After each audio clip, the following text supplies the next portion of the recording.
Di Banten, ternyata ada sebuah cerita legendaris tentang toleransi yang seolah tersembunyi di depan mata.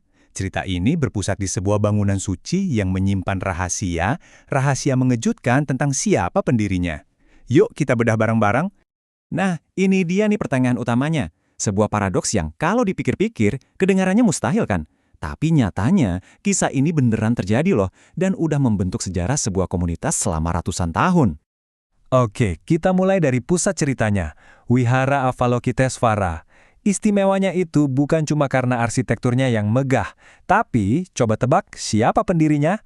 Sunan Gunung Jati.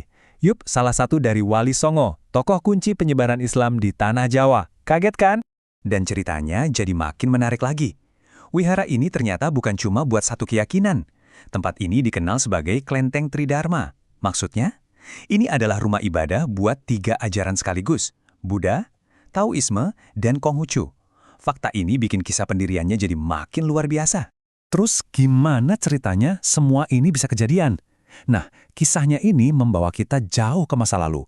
Ke sebuah masa di mana pertemuan antar budaya itu bisa jadi pemicu konflik, atau malah sebaliknya bisa menciptakan harmoni yang abadi. Oke, kita runut kejadiannya ya. Semuanya itu berawal di awal tahun 1500-an. Ada seorang putri dari Tiongkok, Putri Ong Tien, yang datang ke Banten. Awalnya untuk berdagang, tapi rombongannya tinggal lebih lama dan ya, seperti yang bisa kita duga, timbul gesekan karena perbedaan budaya. Tapi di tengah potensi konflik ini, muncullah seorang penengah, Sunan Gunung Jati. Alih-alih pakai cara keras, beliau justru memilih jalan damai.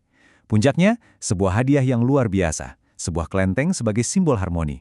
Nah, ini dia poin kuncinya. Hadiah itu diberikan setelah Putri Ong Tien sendiri memutuskan untuk masuk Islam. Jadi, wihara ini adalah hadiah untuk para pengawal setianya, biar mereka tetap bisa beribadah sesuai keyakinan mereka. Ini benar-benar sebuah tindakan toleransi yang dalam banget. Cerita wihara ini nggak berhenti sampai di situ aja loh. Seiring berjalannya waktu, perannya berkembang. Dari yang tadinya cuma tempat ibadah, jadi semacam pelindung bagi seluruh masyarakat Banten, nggak peduli apapun keyakinan mereka. Peran wihara sebagai pelindung ini benar-benar diuji dalam 2 krisis besar. Yang pertama, wabah penyakit misterius yang mematikan di tahun 1770-an. Dan yang kedua, 1 abad kemudian amukan dahsyat dari letusan Gunung Krakatau. Waktu wabah penyakit perut itu nyerang tanpa ampun, para jemaat di wihara nggak tinggal diam.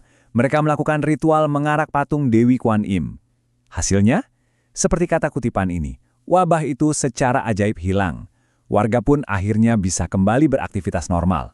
Tentu aja, aksi ini nggak luput dari perhatian. Sebagai bentuk penghargaan, Sultan Banten saat itu, Sultan Abdul Mufakkar, melakukan sesuatu yang luar biasa. Beliau menghadiahkan sebidang tanah yang sangat luas kepada wihara. Bayangin, sebuah pengakuan resmi dari seorang pemimpin Muslim atas jasa tempat ibadah non-Muslim.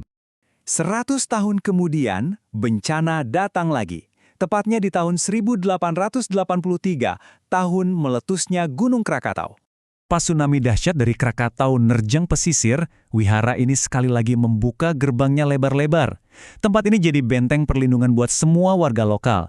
Nggak peduli Muslim, Buddha, atau penganut kepercayaan lain, semuanya berlindung bareng di dalam tembok wihara. Selamat dari amukan gelombang. Oke, sekarang yuk kita lihat gimana warisan yang luar biasa ini terus hidup sampai sekarang, jadi simbol harmoni yang sangat nyata di zaman modern kita. Dan warisan itu beneran masih hidup sampai hari ini. Wihara ini tetap jadi kelenteng Tridharma, melayani 3 komunitas kepercayaan secara seimbang, seperti yang bisa kita lihat di sini. Ini bukti nyata kalau visi toleransi Sunan Gunung Jati itu bertahan selama 500 tahun. Keren banget! Wihara ini bukan cuma tempat ibadah loh, tapi juga sebuah mahakarya arsitektur. Coba deh perhatiin gerbangnya. Ada 2 naga megah yang seolah-olah lagi memperebutkan matahari. Berdiri di atas lahan seluas 10 hektar, setiap detailnya sekarang dilindungi sebagai cagar budaya. Jadi, kisahnya akan terus diceritakan buat generasi-generasi selanjutnya. Nah, ini semua ngebawa kita ke sebuah pertanyaan penting buat direnungkan.